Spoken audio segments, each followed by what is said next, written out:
It's that time again.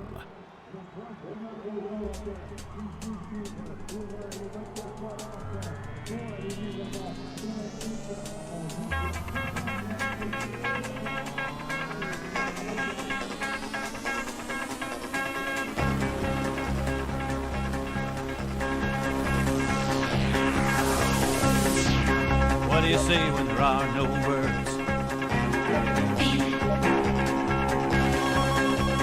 Feel a song that's never been heard. How do you know when you hear the call?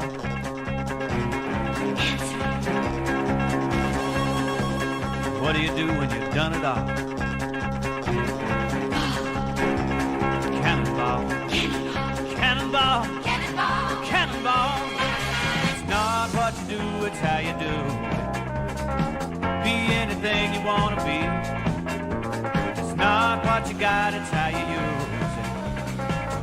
You be you and I'll be me. It's just a matter of style. You can't fake it. Mile after mile, feeling free. If you got the soul, you can make it. Move 'em out. Let 'em roll. From sea to shining sea. Ball. Cannonball. What do you do when the mountain is there?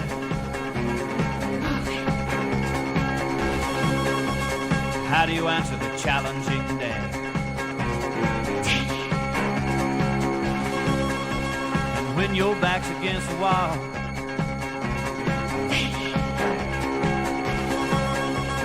what do you do when you've done it all? Cannonball. Cannonball. Cannonball. It's not what you do, it's how you do. Be anything you want to be. It's not what you got, it's how you use it. You be you and I'll be me. It's just a matter of style. You can't fake it. Mile after mile, feeling free. If you got the soul, you can make it. Move 'em out. Let 'em roll. From sea to shining sea. Ball. Cannonball. Hey, now cannonball. Cannonball. Cannonball.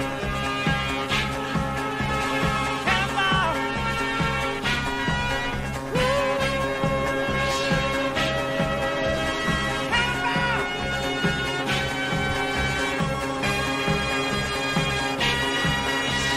Yes, indeed. Good afternoon, morning, ladies and gentlemen, mothers, fathers, daughters, sons, brothers, and sisters. This is the Apex Online Racing Hype Energy F1 2018 Season 16, round number 6, here on the streets of Monte Carlo in Monaco. My name is King-Kodiak, and I'll be your commentator throughout this evening's race. I am indeed back in the box, just in case you couldn't tell by my usual cannonball run introduction. Joining me in the commentary box, I'm always happy to say, is my faithful companion, Mr. Hamish Sopwith. Yes, good evening everyone. I'm afraid you have me and Kodiak back in the box. But first qualifying session looks like Denise has set faster lap time. It's a 107.56. A little bit quicker than Brendan. Well, quite a bit quicker than Brendan Lee was able to manage. Not last year, because of course we didn't have a race last year, but season, what would it have been, season 14, he got a 109.6, so already a couple of seconds up on the 27 times. Well, of course, Brendan Lee not racing with us, but he won the esports championship. He did yesterday in London. So congratulations to him. You'll notice the absence of Formula Danny as well. Fair enough. He needs to travel to Hungary from London, so that's why he is not racing, unfortunately. But he's got a long way to go. Drivers. Indeed. Thank you very much to thank you, Ozzy, who has mentioned that we were missed last week, but Nick and Austin did a great job standing in for us last week for Spain. What a race that was. A very, very rain-soaked Spain. A little bit gutted I missed it, but sadly had family thing that I couldn't get out of, and yes, I tried. So, David Tenisa. So I am getting over a bit of an illness. I warn you in advance. So, voice maybe a little bit less than optimum. I will do my best not to just cough and splutter my way through tonight's broadcast. 15 drivers on track. 15 drivers in server, I should say. With us this evening, exactly as we mentioned, the esports thing yesterday. Bit of a thing, you know, just crowning the world champion again.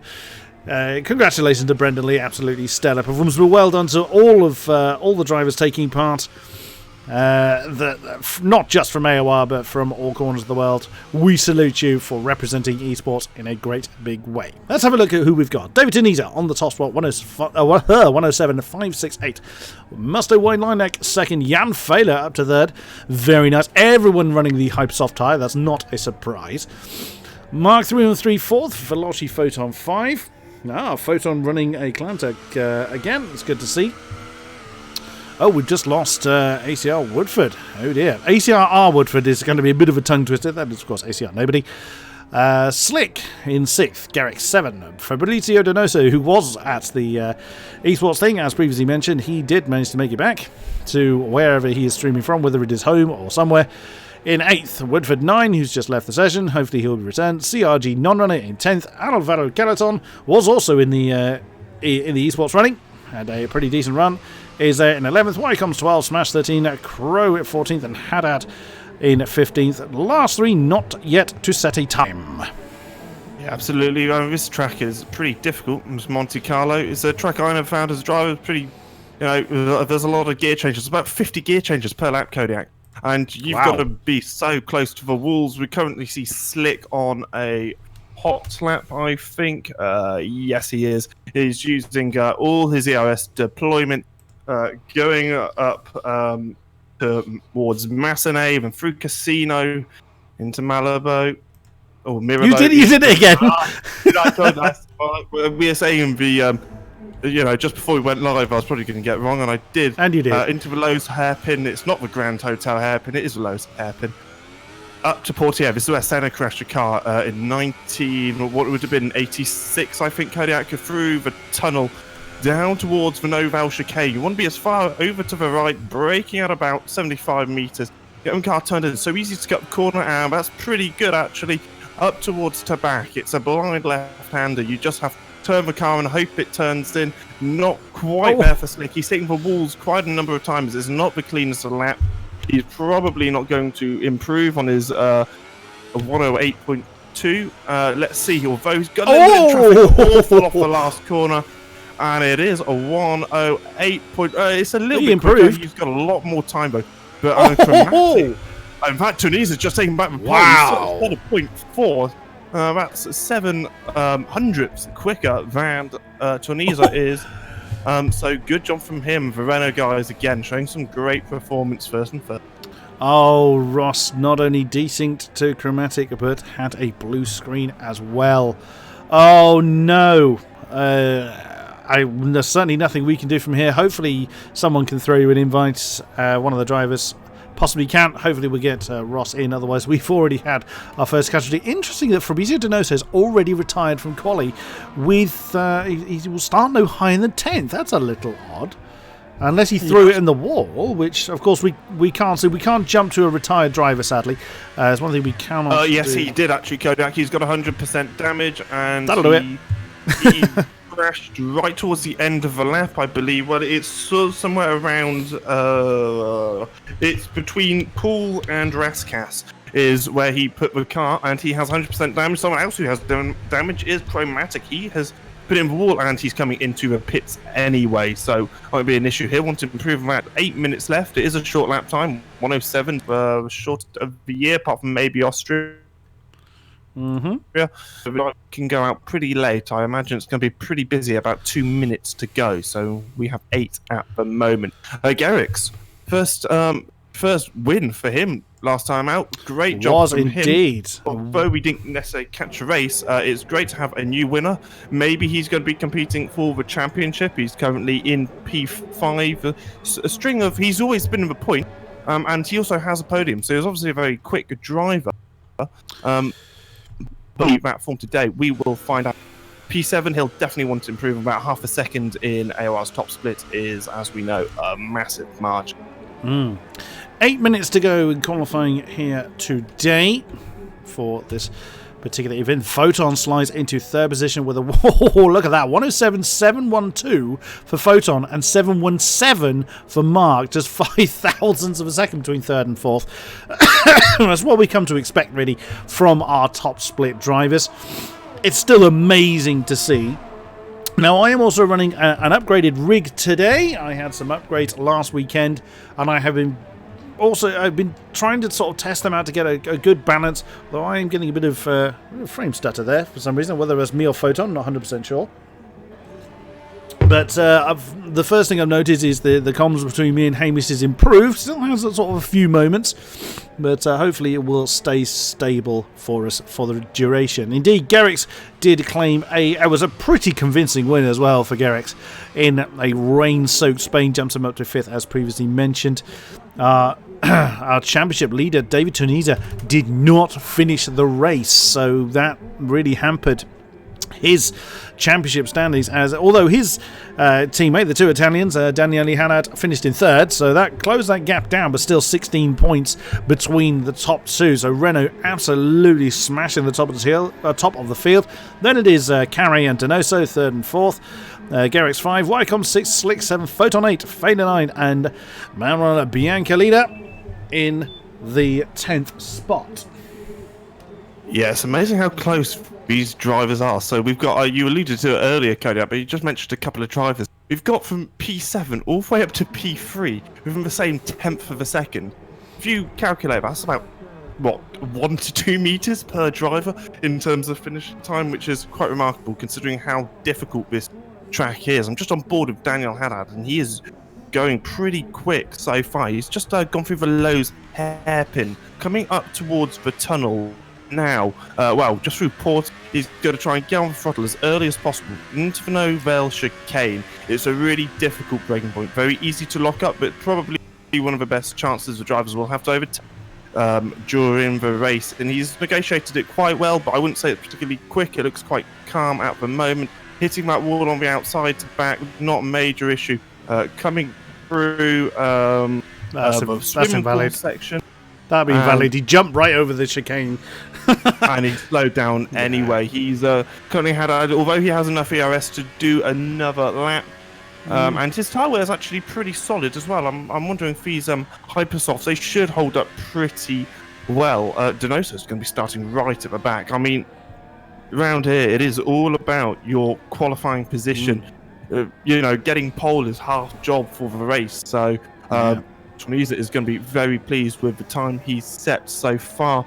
I'm quite surprised non-runner's not a little bit higher up the grid. And again, Caraton is a little bit lower down in P11. He'll be wanting to improve on Haddad, how Renault have been so far. I don't know if you mentioned it, Kodiak, but they're 71 points ahead of Mercedes, although in fairness, the Merc drivers have had a couple of, Danny has had a couple of poor performances, which he'll be wanting to improve on. And of course, he isn't with us today, so it all falls on Garrix. And Ross is back in the session. Good to see you. I think Wycombe's managed to throw him a invite there. Good job, gentlemen. There's a non-runner that gets into... And a new pole time, Chromatic in the McLaren, 107.261. Tunisa in second, Haddad third. Wow, it is getting pretty competitive up top now. Amazing, that was a 2/10 added to that. Oh, and again, bouncing off the wall there for Woodford as he comes through the swimming pool, then comes over the next again, introduces his outside tyre walls to the barrier. Now through... through Raskas, down onto the start-finish straight, and it is going to be, does non-runner improve? He did. He went up to just 8/10 behind the leader with a 108.125, 3.5 minutes to go. Yeah, good job from Chromatic. He was looking quick at the beginning until he got a little bit of wing damage. This time he's managed to keep the car out of wall. He'll be coming into the pits now. He'll be wanting the McLaren boys to do a pretty quick turnaround so he can get back out and maybe improve on his time, because that is not a safety yet.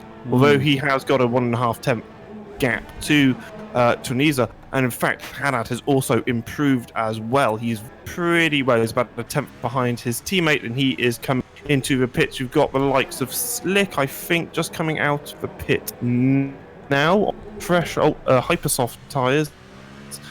Luckily, next year, we're going to have just the 3 compounds, which will make it a little bit easier. But for the moment, that's not the case.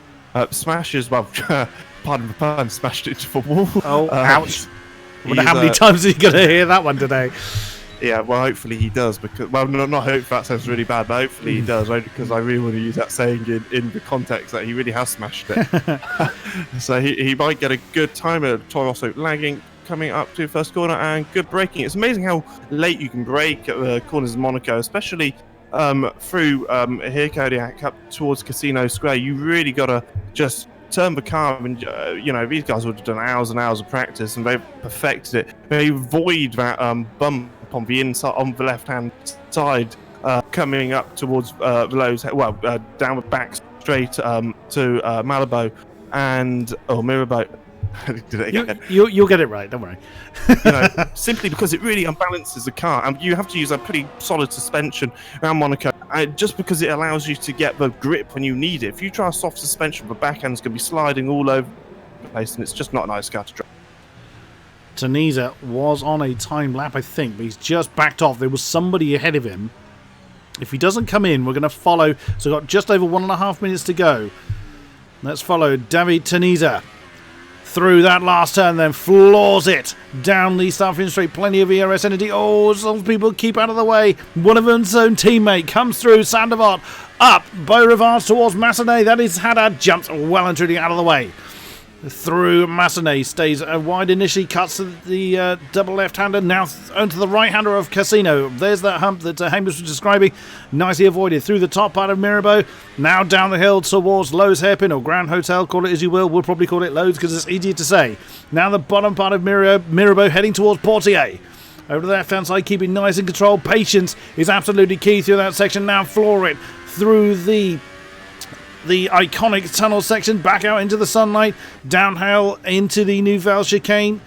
Oh, you've got to be so careful. It's every millimetre so crucial around the streets of Monte Carlo. Now left into towards the swimming pool section, bounces a little bit off the wall, now exits the swimming pool, and again just grazes the water a little bit. Now into Raskas. And who's that? That's Wineliner getting out of the way through the last turn. Does Tunisia improve? He had 1.5 turns to find. Does he do it? He does indeed! 107.067.4. My goodness, causing me to choke. Wow, what a stunner! Kodiak. He is currently on a hot lap and going pretty well. He's gone through the tunnel as we speak, coming up towards the Nouvelle chicane. Can he do it any better than Tunisia? So far, so good. He gets a good turn and a good exit. I'm wondering who that is. It might be... In fact, that's not overly quick through to back. It looks like he's slowed down a bit. I'm not sure if he's made a mistake, but he is going very quick still up towards Raskas. It's a double right-hander. Try and keep it on the inside. You just missed the apex. They want to hit the second one, but get the car up towards a hump on the left-hand side, and he's done that pretty well. What's it going to be? It's a 7.3. He hasn't improved. He's not going to get the time. Haddad is also on a very quick lap. A lot of drivers have finished a lap. Wycombs notably, what a lap time from him. 107.42. Nice. The other Renault driver coming up now towards Raskas, just came through the swimming pool section. How's he going to negotiate it? Hopefully better than Chromatic. A little bit, yes. A nice early turn in which he gets, and a much better acceleration off the corner, although hitting the wall on the right-hand side, not ideal. It says 7.2, and the Renaults have locked out the front row. What a performance by those guys, and I think pretty much everyone apart from Slick, and he hasn't improved. There was nearly 2 tenths between the two, and on a 107 lap, that's a pretty astonishing performance. But Tunisia has put 3 laps on those tyres, so I mean they want to ditch those Hypersoft relatively quickly anyway, but you want a bit more life out of them. Obviously, track position absolutely crucial here in Monaco, that we all know. And yep, we'll get rid of that screen. So just wait for the confirmation of the qualifying positions. And there it is. Hamish, take it away. David Tunisia, what a lap time, 107.0, almost, well, it's 2 tenths faster than his Italian teammate, Daniel Haddad. Chromatic in third place, good from him. Very much a home race for him, being French. Photon, I'm used to saying first of 3 Hungarians, only 2 this time. In third, Wycombe's in 5th, Slick in 6th, White Lilac in 7th. In P8, it's Garrix. In P9, it's Smash. Then VP Mark in P10. Denosa's going to be very disappointed with his, in effect, a DNF. A non-runner isn't going to be overly happy either with his performance. He's usually a little bit quicker. I think Wycombs is going to be pleased getting P5. It's been a while since we've seen him up at the front of the grid, although I know he is very quick around here. And it looks like we've got rain as well to spice up the race. Jan did actually give me a weather update. It is going to dry. Well, that's going to be interesting. We had a very wet Spain. Now we have a wet start in here in Monaco, and it's going to dry out. But of course, it's going to be when. And when do you do that all-important crossover? Oh, that makes the commentary box seat even more comfortable as far as I'm concerned. Yeah, absolutely. I mean, it's the case around Monaco. Well, we saw Jolyon Palmer a couple of years ago on how in wet conditions and how we could just lose a car, and it's so easy. Hopefully we don't get too many DNFs. But I can't imagine all 15 drivers are going to be with us at the end of the race. There's going to be a lot of carbon fibre, and it's going to be quite an expensive bill for whoever has to pay it. I suppose the drivers who are cautious, they're probably paying for bits of carbon fibre out of their own pocket. There is that. Welcome to Brendan Leon, double world champion. He's in the chat with us, along with Matt Sorensen and everybody else that is with us. Welcome to you. Congratulations, Brendan. You mentioned it earlier, but as I spotted you in the chat, great effort, well done, thoroughly deserved, etc., etc. We look forward to seeing you back in front of our cameras very, very soon, or we hope. But for now, we have got, of course, the formation lap. Oh, wow. Look at that, the 2 Renaults and the McLaren of Tunisia, Haddad and Chromatic really getting on with it. They're kind of leaving Photon behind a little, so they're quite keen to get on with it. I'm not really surprised because Monaco is one of these tracks that is very much a driver's favourite in a number of ways. It's exceedingly challenging. It's one of the hardest as far as technical ability is concerned. It's very unforgiving. Oh, wow, that's sideways. Daniele Haddad in the background there. Yeah, very much so. He pretty much lost back end. Monaco was one of those tracks. I was pretty quick back in my day, but Monaco was one of the tracks where me and Marco simply could not get a grip on. I think in the end we only finished like 6th and 7th, which wasn't ideal. We seemed to win every other race, but Monaco was not one of them. It happens. It happens. I mean, everybody has, a bogey track essentially. There's whenever I love it. It is one of these things, isn't it? I mean, you watched it, didn't you? You were there. I was lucky enough to go. Yeah, absolutely. So what a spectacle! It's absolutely bonkers. If you ever get the chance to go, you really have got to go. Just for the spectacle is quite incredible. White Lilac and Garrett either had an incident or something because they got disqualified from the formation app. It does not mean that you get disqualified from the race. Indeed, and we've just gone past White Lilac's Ferrari. It is reset back to the start, of which, here we go then. The last of our drivers will be forming up. Of course, Woodford and Donoso. Here we go then. It is the 5 lights all on. It is time to wind them up and let them wait for it, and away we go. A decent start by both the Renaults. Chromatic getting right into the middle to cut the Ferrari off, and the Red Bull on the right-hand side trying to do something about that. Everybody very cautious, tiptoeing through the first turn. Sandoval, looks like everybody's gotten through okay now. Screaming up Beaurivage. It is, of course, the most dangerous point. That's Garrix making a move. Oh, that was a big impact there. I think it was White Lilac getting into the side of Garrix, possibly, or into the side of Slick. The 2 Hasses now side by side. And there's a move there. That's Slick on the inside of White Lilac coming into the top part of Mirabeau. Very brave. Whoa, that's very sideways into the back of the Mercedes. Now everybody kind of really bunches up. You could almost get out and walk faster in this opening lap, especially in the rain. But it looks like everybody is still going. Whether anybody is going to come in for new wings, we will have to see. But so far, so good. Everyone has got all 4 wheels pointing in the same direction. Yeah, non-runners had a little bit of an incident, and so has White Lilac for that incident with Smash. It's really interesting. Look at some fuel strategies. Slick his delta is almost 6 laps. Oh, trouble! sorry, I saw, sorry to cut you off there again, Hamish. Saw Jan fader very sideways. Donoso had to jump over the top of the Nouveau chicane.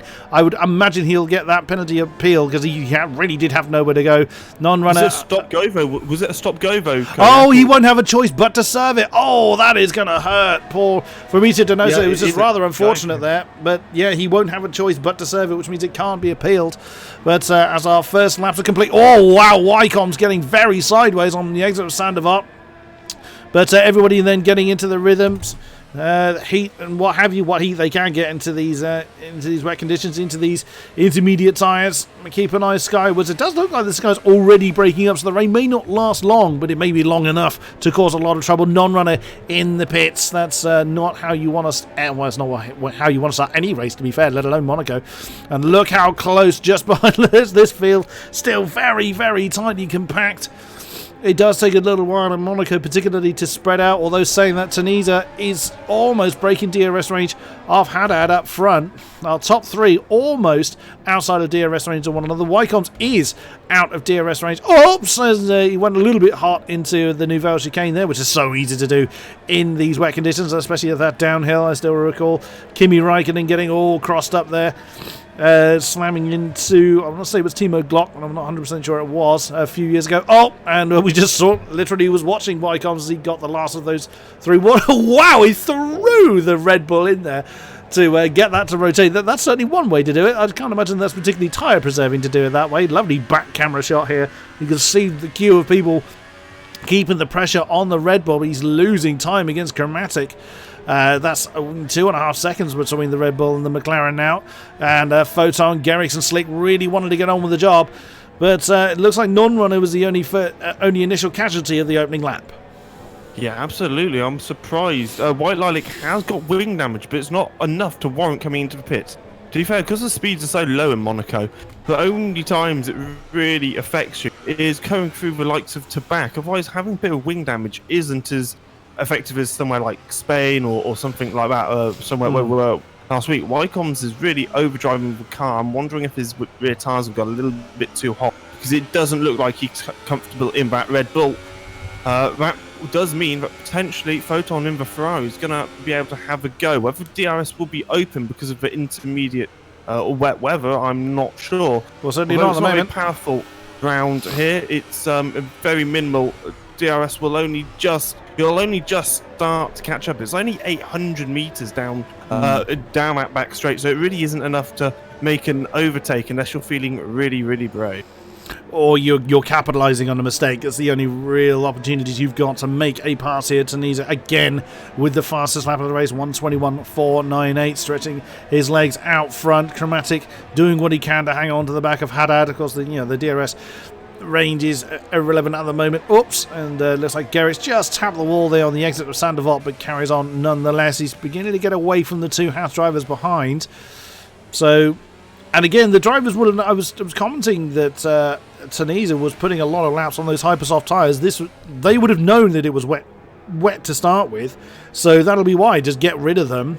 Probably go on to a set. It, again, depends how long the rain lasts for. It looks like it's getting pretty light now, so it may not last too much longer. I was mentioning earlier that the sky already looks quite broken up, although it's still fairly grey. There was a couple of patches of blue earlier on, but it may not last too long into the race, so they just stick on a set of, I guess it would be super softs at that point to get them to the end of the race. So burn up the hypersofts in qualifying.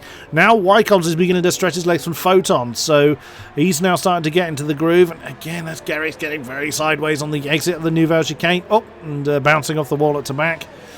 So this particular pack still isn't dispersed too far, but so much can happen. But Chromatic is starting to bear down on Haddad as Smash gets his name on the penalty board.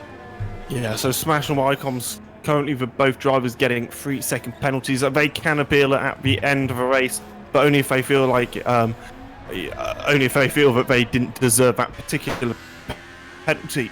Unfortunately, about 5 seconds stop go, which he has to serve when he comes into the pit. Although theoretically, because on the intermediate tyres, he doesn't have to pit. One thing I would say though, Kodiak, I mean, tyre wear at the moment for all the drivers about sort of 15%. You got to think about when the tyres get to about 70%. That's pretty much when they want to come into pits, otherwise they're going to get a puncture. So far the tyres are lasting all right, but it is very much a one-stop as Monaco. It depends on when it dries up. They'll probably either go on to the ultra soft or the super softs, and that's just that'll just be depending on what time the rain clears up, because coming in around Portia there is a little bit of blue sky, but we don't have an exact time when the rain is going to clear up. The only part where it's dry at the moment is in the tunnel. Yeah. Oh, and there's Woodford getting his name on the pintle board. I expect a lot of that at this stage, to be fair. It's so difficult. These drivers are obviously very much used to how Monaco behaves on the dry. That is the optimal way to practice the circuit, but really not many people, I would imagine, would put anywhere near as many practice laps into wet conditions. Tunisia again with the fastest lap. Haddad and Chromatic still fairly evenly distributed. Haddad closing in a bit on Tunisia, but this battle here, 4th down to 9th, 4th down to 8th rather, Wycon's, Photon, Gerrick, Slick and Smash, and that's Carey now with his name on the penalty board. Rages on. Let's have a look actually at the battle behind White Lilac. There he is in 9th with VP Mark, Carrington, Woodford and Donoso in short succession. Jan Fader is just off the back of that. There you just saw him, and non-run, of course, with that early pit stop, finds himself way down there, 26 seconds. Of course, that would be absolutely detrimental, because it's not due, I don't believe, to race all race long. Try that again. Rain all race long. We hope it would race all race long. That would be a little awkward if it didn't. So the rain is likely to, or from what I'm informed, to dry up before the end of the race. So of course that's just a pit stop that non-runner really didn't need. Oh, Chromatic, he's getting a bit close to Haddad, but his fuel light is on. Oh, as he bounces off the wall on the exit of the swimming pool. How much fuel is... Yeah, Chromatic's actually in the red at the moment, so he's very much like Slick. But a lot of the drivers, Jan Failer, Donoso, Chromatic and Slick, they've all underfueled the car quite dramatically. The thing is you can just stick it into lean and your lap time's not really effective. There's not straight long enough to really make much difference. So for example, in Austin, Texas, you'd be probably the difference between 185 and a couple of 100 miles an hour. Whereas in Monaco, you're talking about 3 or 4 miles an hour. It makes very little difference. And if you're clever with your ERS, you're going to easily claw that back. Lean mixture with your ERS on, mode 4 is just as quick as just going in rich mix. So, it's just how they've decided to play that strategy, and it's very easy to save fuel, especially in the wet as well. Indeed, as we're looking from Smash in 8th position through the back of his teammate, and there's Gerrick's and Photon still locked in that battle, and the top 3 have condensed. And I wonder if Tunisia's made a mistake somewhere, because there's less than a second between each car in our top 3. And also that battle 9th downwards is still pretty hot. You just see the front of it in the top of that shot. There is White Lilac with Mark, Carey, Woodford, Donoso and Failer in very short. That's a lot of pressure as well. Your racing line, you know how hard it is to overtake, but there's still that element of they are there. If I make a mistake, they are going to capitalise on it. So that pressure is still definitely there. Have a look at Derrick's and Photon. He's in a pretty good position. Here's the Mercedes driver. Is he going to try and move into the... No, he's not. He taps a Ferrari. If he gets an early exit, he can really capitalise up into Casino. And so far, so good from the Merc. He's going to probably switch to the inside and force a Ferrari out to the outside, which he has done. Photon's on the outside, leaving him out to drive. They're going to have to avoid this bump one way or another. Is he just going to drive over it? Yes, he does. And it's pretty good late braking there from the Mercedes driver. Ferrari on the inside now. He's going to have the inside for the lows. Hairpin is Gerrick's, and that is a pretty stunning bit of driving. How did those drivers not touch? And Slick is going to be pleased he paid for those tickets. That was a great, ringside seat then for the Sauber pair behind. Very well played by Gerrick's and Photon. They're neither of them ending up in the wall. A little bit of argy-bargy going on. And is it me, or has the rain has stopped? So now it's going to be a case of how much further can we go. Look how sideways everybody is coming out of the Nouveau chicane. So now it's going to be a case of how much longer can these inters go? Who's going to blink first? And we've seen it many times where those towards the tail end have essentially got nothing to lose and jump first, whereas the ones at the front have got that much more to lose and will be that much more cautious. Although I'm seeing very little spray coming off of the tyres. You can see actually from that shot on board with Chromatic coming up Beau Rivage, you can see the bits of blue sky and very clearly not raining anymore. So these tyres will not last more than 6-7 laps if he carries on driving like this, I would have thought. Yeah, you're probably right, to be honest, Cody. I mean, we're on lap 9 and the tyres, I mean, if it was full intermediate weather, the tyres could probably last till about 25, 27. But yeah, as it's dry, it's not very long. I imagine in 3 laps we'll see most of the drivers coming in. If I was to know so, I'd probably want to come in around about now. In fact, like you said, all the drivers at the back, really, you want to try and come in as early as possible. There isn't much spray. Carrington getting himself a penalty as well. In fact, that's his second penalty. So he's got 6 seconds of penalty. Which round here, how close all these drivers are, especially from after Garrett's, 6 seconds is a pretty big chunk. That's going to drop you back down to so almost 11th outside the point. Woodford gets himself. Is it another penalty for Woodford? Yes, it is. He's also on 6 seconds of penalty. It's not quite as bad as Russia. Chromatic is in. Chromatic is in. Is he going to go? He's on. Super soft tyre. Oh, he's going for dries. Oh, that's early. That is very early. But, well, why not? Give it a try. I mean, there's no spray, is exactly what we've alluded to. There's no spray coming off of these tyres whatsoever. So we will see them if he is able to make those super softs work. I mean, pretty quickly, if he's going to be able to make it work as he hits into the Ferrari currently outside the pits. I'm surprised he didn't get a penalty, actually. He went over that pit line. Maybe it's because it's just too wet and he's almost had a bit of a collision with Carrington.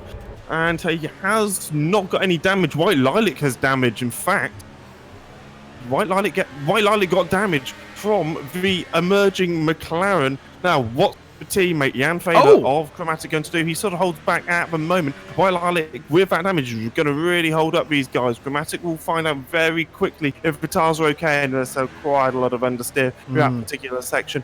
Up towards Portier, how's it going to affect him? It's a pretty good indication. Mediocre. I'd still say you want to be on intermediates. No one else has gone to the super soft, and it looks like you got bits of a screen freeze or something, Kodiak. Yeah, I had that as well. So not just you there, my friend. So yeah, it's not gone well for Chromatic. Tanisa's in from the lead on super softs as well. So I don't think it's the right time, Kodiak. I think it's too early. At least one more lap. That means how close it is. That means Garrett may very well be able to get another race victory if he plays it smart. He is 10 seconds behind. A lot of people are coming in though. Mark, Woodford, Carrington, all have come in as well. So Smash is in. They're all coming onto those super soft tyres. Tanisa comes out in 5th, so he's timed that quite well. And if he can get those tyres up to speed much easier than Chromatic did, then yeah, he could well stand to really benefit from that, as all of those ahead of him have not pitted yet. It all depends on how well he can get the heat into those tyres, as Carrington came back out on inters. He did. Carrington's actually come back out on intermediate tyres. Oh dear. That's he's already got at least 2 3-second penalties. I think I've read somewhere he got a 3rd one. So I think that's his day done. Yeah, not very good. Oh my God, Carrington's trying to move on the inside of Woodford. And actually, in fact, the guys on the super softs have made a mistake. Jan Fader is a very good indication. He is obviously the teammate of Chromatic, and Chromatic is going to give him a lot of information. And you can just see he just drives past Wycombs. So Tanisa's basically thrown away the lead, and Garrix and Haddad still think it's time to go in. I don't think it is. I think they want to wait until at least lap 12. I thought it would be lap 11 when the drivers would want to come in. It isn't. It's going to be lap 12. So if I was Jan Fader, I'd say out one more lap, and he's got a good chance of winning this race. But no, he's coming into the pits. Ouch, as the Red Bull of Wycombs bounces off the wall. That's possibly going to hurt him. Wow, Garrick's on the ultra softs. There he is in the Mercedes. Who's going to... Oh, that's going to be close. Wycombe bounces off the wall of Sandoval. Still bouncing off the wall, coming up Beaurivage. And who's going to win that one? Just about the Mercedes. Wow, that was close. Garrick's hanging on to that 5th place. Now most people jumping onto the dry tyres. Goodness me, Wycombe's nearly pushing the Mercedes along. DRS is now enabled, so race control thinks it's dry enough for the dries. So we'll see then how this turns out. But interesting move from Garrick. Surely the ultras can't go that long. So Kodiak, Chromatics trying to move on slick, and it didn't go very well because he now has, I think he has a little bit of wing damage. Oh dear. Yeah, very, in fact, it's so minimal it won't even make any difference. But he did lose an M plate against Slick. He's lucky actually that he didn't punch the rear tire of the Alfa Romeo Sauber. They're trying to think of what team it was for a minute.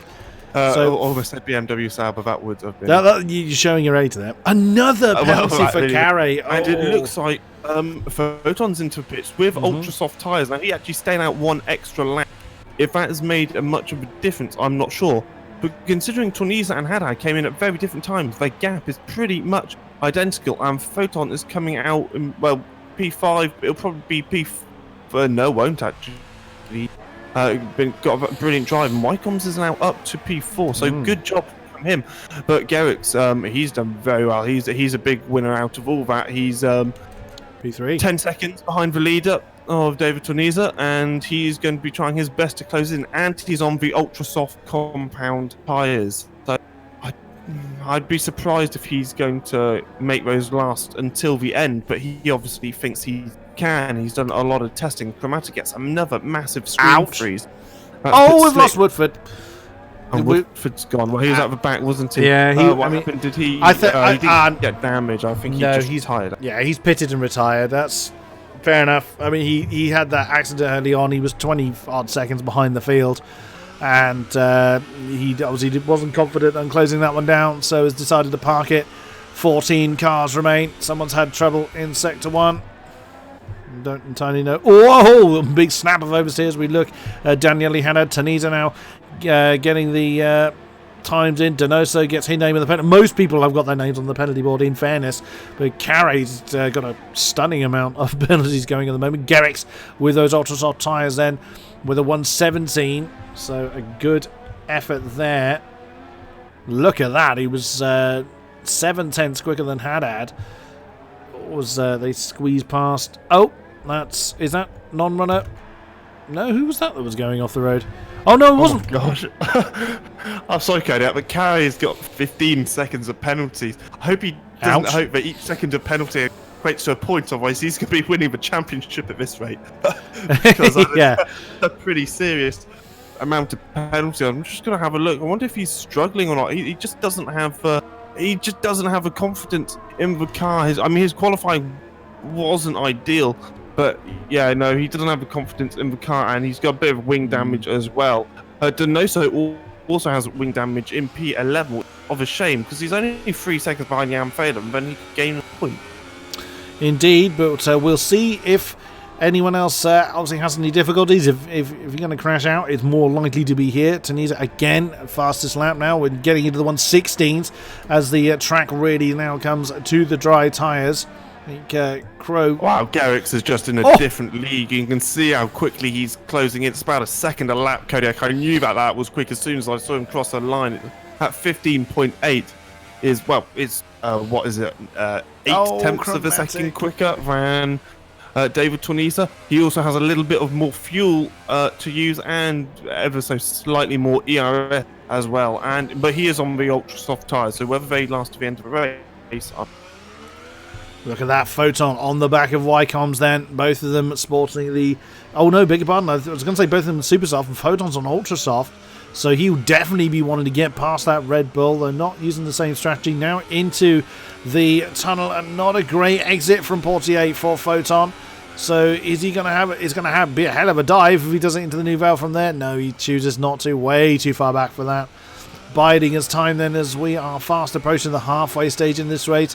Tunisia leading Haddad by 1.8 seconds. The two Renaults once again showing the dominance. We've lost Mark, unfortunately. VP Mark 313 from... Oh, he's rejoined. No, never mind. A quick temporary blip for him. Tunisia now with the 1:14s as that lap time is now tumbling down as the moisture is leaving the track, and 14.5 again from Garrix. So he is already keeping his foot down. Then what can Photon do into Sandoval? Nothing this time around. The Red Bull minding his own business, keeping the Ferrari behind.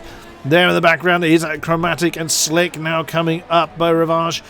Can the Sauber do anything against the charging McLaren? Not at the moment. Everyone else is fairly spread out. White Lilac is closing in on Mark. We just saw Mark have that trouble early on. Oh, and that's a big knock off the wall, and Carey now gets his name on the fastest lap board. Oh, and that's White Lilac having a look on the inside coming into Massenet, but no, Mark has parked his car in the right place to stop that one from happening. Now coming down over the hump. Oh, you heard actually the rear wheels of that Ferrari spin up as he came over the hill. That's why you want to avoid it. Down into the close hairpin again. White Lilac has to be very, very careful how he negotiates that one. Both the Ferraris in a battle. This one in the battle with the Haas for 11th. And the other one... I want to look at Photon and Wycombe's Kodak. They're going to be very close coming towards the line. Tunisia with a fastest lap time. Does Garrix have an answer? Yes, he does. Of course he does. It's a 13.5. I mean, pretty much identical lap times, to be honest. Made no difference. Carey. Photon is going to try and move into the first corner. Another penalty for Carey. He's going to get... I don't know how many penalties he's qualified, but he's on 18 seconds of penalties at the moment. He's going to lose a lap at this rate. Well, he is. It's not good at all. Oh, Jan Fehler. King himself, he's doing pretty well in P9, to be fair. He's also on the Ultra Softs, like his... like the Mercedes. It's only fastest lap McLaren are going to get this year, I would... He's up a couple of positions from his original starting point, so making steady progress is Jan Fehler. Garrix is the one that is a man on a mission. He's gained 5 from his original starting spot, so a decent run then for the Mercedes, but still finds himself 7 seconds rather off the top. Photon stays nailed to the back of the Red Bull. In the background you just saw Chromatic and Slick still involved in that battle for 6th position. This is the battle for 4th as Tunisia once again, and Haddad this time getting the 1:12 4s. Does Garrix have an answer to that? I don't think he does this time. He's lost a bit. No, never mind. Oh, me of little faith. There he is. 12.3 is still getting his name on the fastest lap board. Then on board with the Ferrari of Photon, chasing that Red Bull up the hill, up Beau Rivage. Is he going to have a look on the inside of Massenet? He just wants to challenge for that mistake. Wycombe's has done this often enough to know where to position his car. Fehler again. 1:12.2. He's keeping the pressure on the Sauber of Smash down in 8th position. There he is. He's running a bit close to the wind on fuel as well. And you were saying quite a few people are a bit close to the limit on fuel, Hamish. Yeah, for the moment, for drivers who are either... it's so easy to fuel save, it's not actually an issue. But you've got Chromatic, Jan Fehler. Is Photon going to look how to move into the no-foul chicane? No, he isn't. He's not likely to try something to back unless he loses his head. But yeah, you've got Fehler, Donoso, and Caraton as well. But it is so easy to fuel save Kodiak. It's not really an issue. I mean, if you think right at the beginning of the race, Slick started with -6 laps of fuel, and it's only taken him 9 laps to save that amount. So the strategies are very different. You know, you've got some drivers who are just going to go, pretty much rich all the time, but other drivers, will underfuel the car. The difference of underfueling the car, 1.5 tenths per lap. So it is a pretty big gate, but you've really got to make it work out the blocks and not be stuck in traffic. Indeed. So Photon continues to chase Wycombe's. Chromatic is still being pestered by Slick. Fehler with his charge on those Ultra Softs has put him in contention with VP Smash as well. And towards the tail end is Carey on the back of White Lilac. That is for 12th, as you can see. The Williams then having a look on the outside coming up. Beau Rivage is going to have the outside for Massenet. That's not really going to work for him because he has an impressive collection of penalties already. Now coming back down the hill towards Mirabeau. No, he's not going to try and move there. Let's see. Is he going to have a think about it on the inside of the Grand Hotel hairpin? No, he does not. As Tunisia gets back that fastest lap. That's changed hands so many times this race already. The Renault, or the lead Renault, having that one back. And there it is again, back in the hands of the Mercedes. Garrick's continuing to press on. He's just not gaining enough to really start to challenge. Oh, Wycombe's now with a 3-second penalty. Defending to... Oh, and that's a spin by the Williams on the exit of the Nouvelle Chicane. He's got to be very careful about how he returns to the track. And he may choose to retire it. No, he's... Oh, it's going to be so clumsy. Jan Feder getting the fastest lap back again. And oh, he's just basically bouncing off the wall. Well, that would fail your driving test, doing a 3-point turn and hitting something. Well, that was a 3-point turn, Cody. That was a 360-point turn. A 23-point turn. That's a lot of reversing. But wow, he's lost an awful lot of time through that particular incident. Unfortunately, Wycombe's actually has 6 seconds of penalties, and Photon is one of the only drivers keeping himself. In fact, this is an interesting one. How about this? Garrick's, no penalties. Both Renaults with 3 seconds. So whatever it is, so he's currently 8.8 behind Tunisia. You take away 3 seconds from that, it means he's 3.9 seconds now. Or 6.9, sorry, behind Tunisia. So far, it's looking good for Garrick, and he is slowly closing in on the 2 Renault. Carrington is out. We thought he might retire after that incident again with all the penalties. Donoso gets another 3 seconds added to his penalty count. He's going to make his day that bit worse then in 10th position. Just saw at the back of the picture there was Chromatic and Slick, but still Photon on the back of that Red Bull. It's not like Wycombe's doesn't know he's there. He's been there for quite a number of laps now. Into the Grand Hotel hairpin again. The Ferrari trying to get back on the power a little bit earlier than the Red Bull.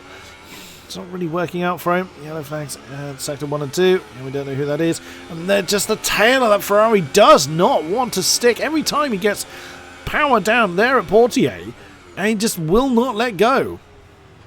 Yeah, I don't know if it's a setup thing. I mean, it might be. You run a lot of wing at Monaco, so perhaps. Oh, we've lost Chromatic! Oh wow, what happened to him? Well, he's stuck in the wall on the exit of the bus stop chicane. Oh, there is that. Too quickly. That is a great McLaren driver. He only had 3 seconds of penalties as well, and he was doing very well indeed. Is that enough to warrant a safety car? At the moment, no, it isn't, and it doesn't look like we're going to. I wouldn't say it was. That would spice things up at this point. The gap's a bit warm. It's well, that was one of our battles. It looks like the only battle we have now is Fun and Wycombe's, at least very close.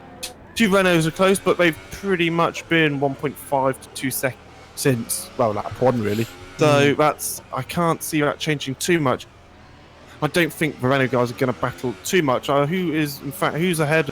So it's Tunisia's ahead of Haddad in the championship. So they won't change. I'm not sure. So I imagine they won't decide to change positions. Although round 6 still very early on in the season, and well, Wycombe's is doing well to hold off Ferrari or Photon. I think Photon has a little bit more speed in him, and he is on those ultra soft compound tyres. And we can see the sort of lap times Garrix has been able to get on the ultra soft. And Failer is also on the ultra softs, and he's got a 111.1. If you compare that to Tunisia, who's a 111.3, so it's there's a couple of tenths of a second a lap quicker. Yeah, and Fader still pressures the back of VP Smash for now 7th position. As we lost Chromatic.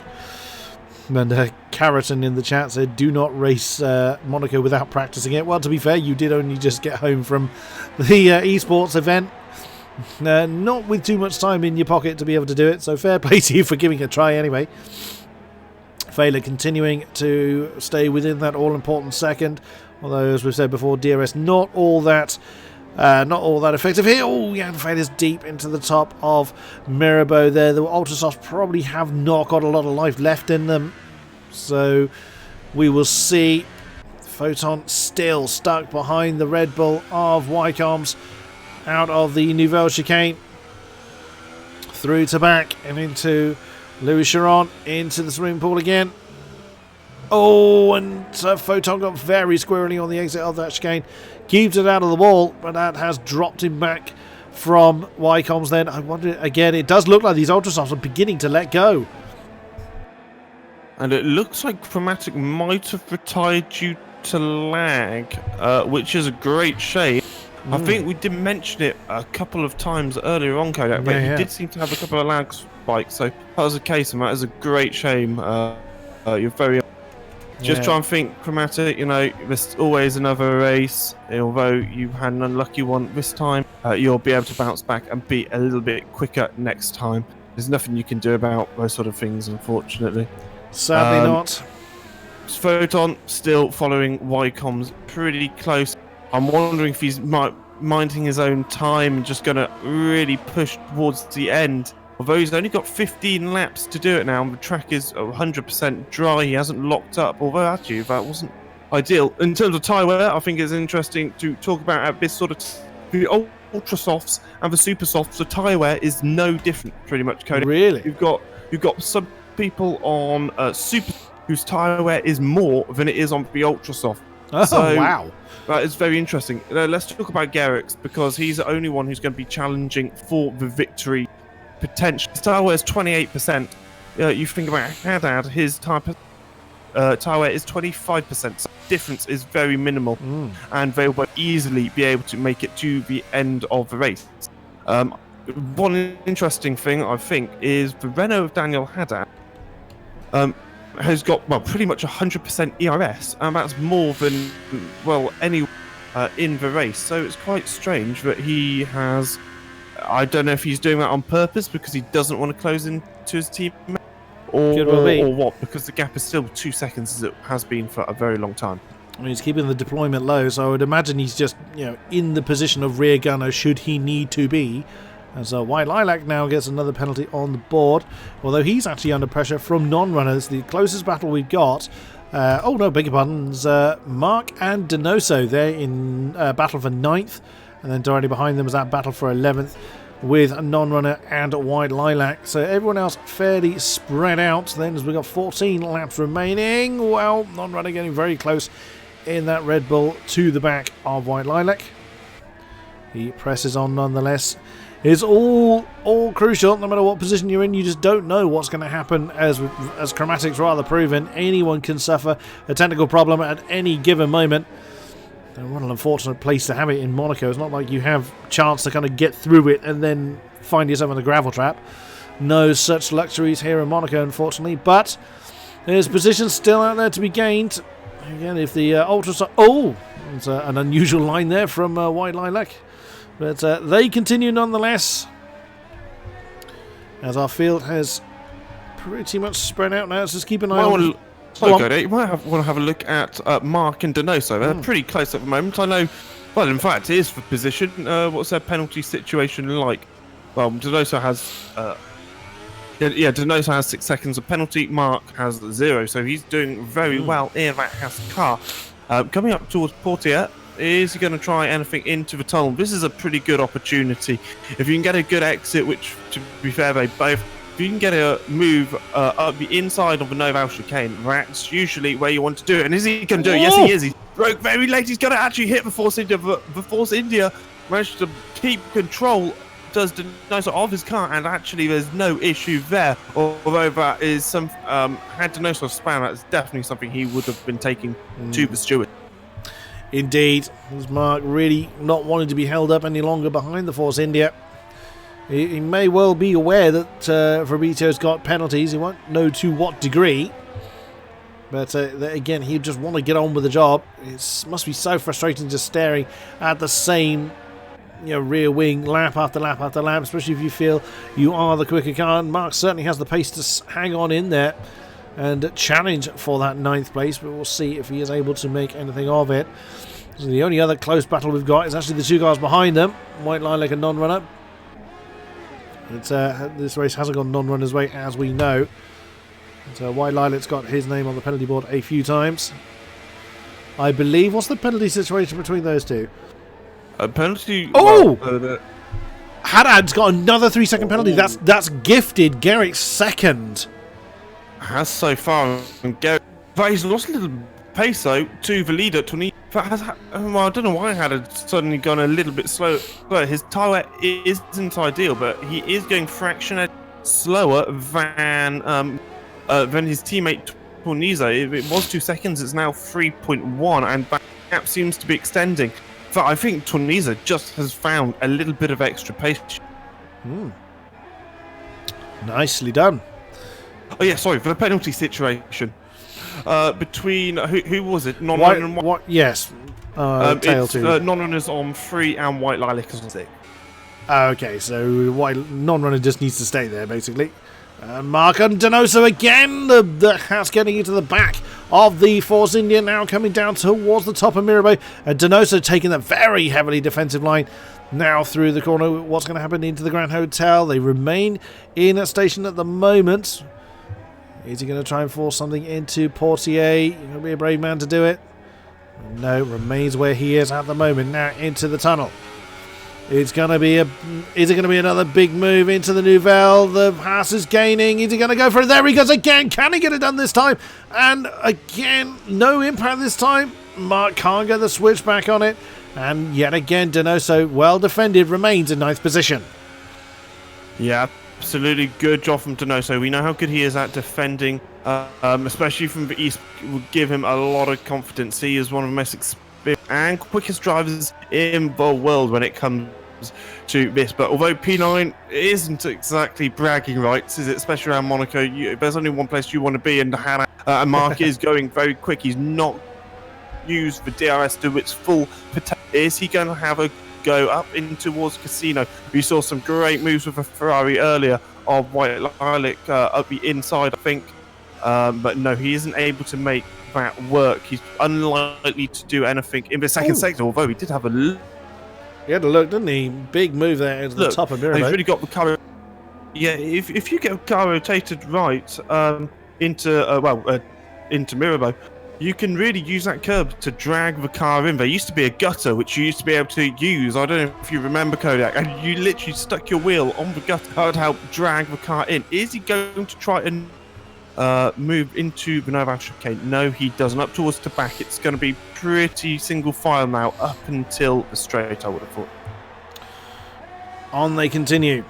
Mark continuing to pressure for 9th position from Donoso. Donoso doing a great job in defending it, as we've got about 10 seconds. That's on the inside of Raskas. Wow, that's, again, he's trying to use every opportunity possible. He's wanting to get on with it, but again, Donoso just minding his own business, defending the lines he needs to, as opposed to defending fresh air, but keeping that Haas at bay. Back up the Beau Rivage once again.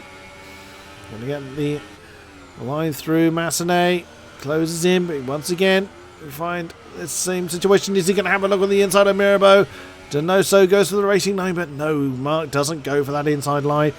Keeps it nice and safe and steady through Grand Hotel. Oh, Donoso's gone a bit wide, but nowhere for Mark to use any kind of additional pace there. Now Portier coming into the tunnel again, and again the Haas just spinning up his rear wheels at the wrong moment, just losing him that precious bit of momentum, and he's not going to have an opportunity to go for that move into the Nouvelle again, so still that Haas remains behind. Yep, so it looks like Photon in P5 is doing pretty well so far. In fact, one thing I do need to mention about is Tunisia's just found pace. He's been saying 111.3s pretty much constantly. He's so consistent, which is why he's leading the championship at the moment. If Haddad was to finish in P2, he will unfortunately drop to 23 points behind his Renault teammate, or if he's P3, he'll drop to 26. So it's basically just a case of how many points is he going to drop. I wouldn't say he's running away as Torniza with the championship, but he's certainly not. He's certainly not putting himself at advantage. And it looks like the Haas is still right on the gearbox of the Force India. Whether anything will happen, I'm not entirely sure. White Lilac has got 6 seconds of penalty, so it's doubtful that he's going to be able to gain himself any points, but it's not impossible. Maybe one of the drivers in front of him will have an incident. if there is an incident, it does mean that we might see a safety car, which would really spice things up. Bunch the whole field up and rather undo the work that the two Renaults at the front have done. It's happened in the past, but we will see what what happens as we get towards the closing stages of this race. Donoso still under pressure, as Hamish mentioned, bounces off the wall a little bit, but remains in that nice place again. Mark closing right in under that rear wing. And Donoso again getting a decent drive on the exit of Raskas. And no such luck into Sanderbots. Not a big enough braking zone there. We're seeing moves happen there though. Not impossible, but you do need a bit more momentum than that as they come through. Massenet into Casino. And once again, the Haas nearly pushing the Force India along. Back down the hill. Is there going to be a move in Mirabeau? No, again, Mark not committing to that inside line. Still laps on the board to go through. So he's playing the waiting game a little bit. Probably acknowledging that he's not going to close the 15 seconds ahead of Donoso to Jan Fehler in 8th. So just having that battle there in 9th and 10th. And there's the other one, White Lilac and non-runner for bragging rights. So that's actually Tunisia catching the back of them, so they'll be under blue flag conditions soon. But White Lilac's is gonna have a pretty good go. Donoso really fluffed it up coming out of the tunnel into the Noval chicane. Also, Donoso has a considerable amount of wing damage. Kodiak, in fact, White Lilac has got a lot of wing damage as well. He'll probably be coming into the pits. Look how close Mark is getting to the back of the Force India. All he needs is a good exit, and he could have a move. Don't know if you know. Yes, in fact, wow, what an exit though from Donoso. He's able to use his ability at the right times, and Mark is just so close. Donoso's front wing damage, he's missing a good chunk of wing. It's going to cost him about 3/10 per second a lap, whereas Mark has he's just lost a couple of end plates. And another thing to note, it looks like he's going to try and move around the outside of Mirabeau. He wants the inside for Grand Hotel. It's a fantastic move. That is a move done, and Donoso can only go back. I can't see how he's going to get back at Mark now. Mark's got better tyres, less front wing damage, and a very, very slightly lighter car as well. Unless, of course, Mark makes a mistake. It's so easy to do. You finally got past the person you've been chasing for so long, and then a mistake a few corners later, and you undo all that work. It's happened. As Mark bounces off the wall at the back. That could potentially hurt, but he is already building up a gap between himself and Donoso. Exactly as Hamish was explaining, with the Force India carrying that extra damage. Now through Raskas back onto that start-finish straight. It does look like Mark has got the pace to remain in that spot. Very nicely done by the pair of them to prevent an incident, as we have got 6 laps remaining here at Monaco. The lead now 5.2 seconds between the two Renaults, but interesting, the gap between Garrix and Haddad is beg your pardon, that's actually 8 seconds between second and third. So I actually thought that Haddad had gifted second to Garrix. So Haddad's carrying 6 seconds of penalties, I believe. Yeah, he is. I mean, I'm not sure what. I mean, Garrix's tyre wear is beginning to show a little bit, but it's not drastic, and he can still afford to really push. Whether his tyre, he's just controlling the tyre temperature, because obviously he needs to make sure that the core temperature of the tyres keeps within a certain range. So maybe he's having problems with the core tyre temperature. I'm not entirely sure, but yeah, he really needs to close in by almost 3 seconds now to really challenge for P2. Garrix, what a performance! So he's up 5 positions on where he qualified. He's probably going to finish P3 again, showing why he's a very quick driver. And when Formula Danny's on form, we can very much see Mercedes potentially challenge Renault. They're currently 73 points behind Renault, but when Danny's on form and Garrix is on form, they're going to close that gap very, very quickly indeed. And Donoso has decided to come into pits. He's going to go onto the Hypersoft basically. He knows he's not going to get any points, so he's just going to go for fastest lap. Let's see what this guy has in him. He's one of the quickest in the world, second in the esports championships in Abu Dhabi last year, and he's going to be godlike from now on. Now that's actually put the battle with non-runner and white lilac. Now that's given that much more importance because that's now for a championship point. It may only be for a single point. Fortunately, well, sort of-ish. Oh, penalties, non-runner of course. has 3 seconds of penalties, whereas white lilac has 6. So if non-runner picks up another penalty, then it will very much be for a championship point. At the moment, that's looking unlikely. I mean, all non-runner has to do is stay behind the... Wow, what's happened? Why is he going so... It's Tunesa's coming through, so... Okay, letting Tunisia pass. Ooh, he lost an awful lot of time. If he does that too many times, Kodiak, he's going to actually be outside that 3-second margin. Very soon, he's going to have to hand down. Probably not Garrix. It's probably a little bit too far. And Garrix is just losing time, hand over fist now. The other Renault, his tyres are a very second hand. They wouldn't even sell in the shop. I wouldn't pass an MOT anymore. Slick is beginning to close in on Photon, I see. A battle for 5th is looming then in the final 3 laps of the race. The Ferrari now has his rear wings full of Sauber, so... Well, Slick coming out of no... What's the penalties with Photon and Slick? Yeah, I've just looked at that. That is the good thing. There is no penalties. Oh, Slick. What's the difference between Slick and Photon at the moment? Well, Photon's on the ultra soft tyres, 53% tyre wear. Slick is on the super softs, 40%. He's got the advantage. In terms of fuel, they're looking exactly the same. Slick has a considerable amount of DRS deployment as well. The difference at the moment is 71% compared to 31%. So, you know, it's going to be very close. But he's got this lap and next lap. Well, he's got 3 laps to do something about it. So he really has to be on it if he wants that P5. Wycombs is not too far off the back of Garrix either, so we might have...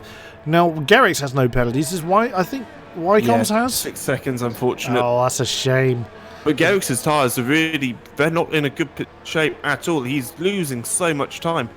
In fact, I mean, I don't know what the maximum tyre life is. I know I said 70% earlier, but he's at 60 and he's losing 2-3 seconds a lap. So if Wycombs overtakes him up into Casino, which is looking more than likely at the moment in the Red Bull, then I can see him actually pulling a 6-second gap. How's he going to do? He's right. That's a very good line from Wycombs. So we can switch to the inside up towards Mirabeau and not quite able to do anything. Maybe from the tunnel towards the Noval chicane. The Noval chicane. He's unlikely to do anything at Low's hairpin though. We will see. Through Portier now. Red Bull's got obviously much more tyre life, as Hamish has alluded. Through the tunnel now for Wycombs and Garrix. How's this one going to shape up when they get to the Nouvelle? No, they remain where they are. Slick and Photon still in their battle, not too far down the road actually. And Photon's giving himself another 3-second penalty. He's gifted Slick P5 now, Cody. Yeah. Unfortunately, if Smash closes in a bit more, he may well get actually given a position as well, because he's only 3 seconds behind his teammate, so that's a bit of a shame for Photon. Final lap then here in Monaco. 7.7 is the lead to Nisa to Haddad, so they've got nothing to worry about up front. Oh, wow, big snap of oversteer then from Wycombs as he came through Sandoval. Now up Beaurivage, coming into Massenet, and you can see the tail of that car of the Mercedes just does not want to behave itself. That is really understeery coming through Massenet. Now into a big lockup as well. That's very hot tyres for Garrix. Now into the Grand Hotel hairpin for the final time. Down through bottom part of Mirabeau into Portier. And through they come into the tunnel. Where is our leader? There he is. Isn't quite at the finish yet. Big opportunity. This is going to be one of the last opportunities for Wycombs. And no, Garrix does manage to get enough traction to keep the Red Bull behind, nearly being pushed along towards the back. Oh, that is incredibly close. But your winner here in Monte Carlo is David Tanita with Daniele Haddad coming across the line in second, but is still to play for between Garrix and Wycombs. Okay, Wycombs got the penalty, but he bounces off the wall and then through the through Raskas rather, down towards the line. Garrix just manages to fend off the Red Bull then to claim that last podium position. Very well played. Wycombs, of course, having that penalty applied. Slick gains 4th actually from Wycombs, so wasn't able to fend off after penalties the excuse me, the Sauber. So Wycon's classified 5, Photon 6, Smash 7. Jan Fehler is going to cross the line in 8th position. And there he comes. Pretty lonely then for Jan. And Mark, after all that battling we saw him involved with Fabrizio, comes across the line in 9th position. And that is the last of our finishers. Very nicely done. And here we see the podium celebrations. There it is. Once again, our Renault pair on the podium. That was just so well deserved. Brilliantly played. Very nicely raced. And for all of our drivers to survive. I mean, Monaco is an exceedingly difficult track no matter where you are. Brilliantly done. Well played for Tunisia and Haddad. Well done for Gerrits for gaining that far up the grid. And here it's going to be a very dark and very rainy picture there of Monaco. There we go. Even though I get an experience look. So, your final confirmation then. Tunisia, Haddad and Gerrits are your podium 3. Slick 4, Wycons 5, Photon 6, Smash 7, Jan Fehler 8, Mark 9, Non-Runner 10, White Line Nick 11, Donoso 12, and then our non-finishers of Chromatic, Carroton and Woodford. What a race that was. I'm actually, as you've been hearing, I've been coughing and spluttering all race long. And I'm actually going to defy convention a little bit and actually skip the interviews on the main basis of my voice simply will not hold, as it is slowly dying. So I am actually going to bring the stream to an end on this particular note. Ladies and gentlemen, thank you very much for being with us throughout this stream. It has been a great pleasure to stream this for you. Hamish has had to disappear as for other reasons, so thank you very much, Hamish, for being with me in the commentary box. Thank you very much to our drivers for putting on such a great show. Thank you to our sponsors for being part of AOR. It is a great pleasure, and we will be back next time for more AOR action. Thank you very much, and good night.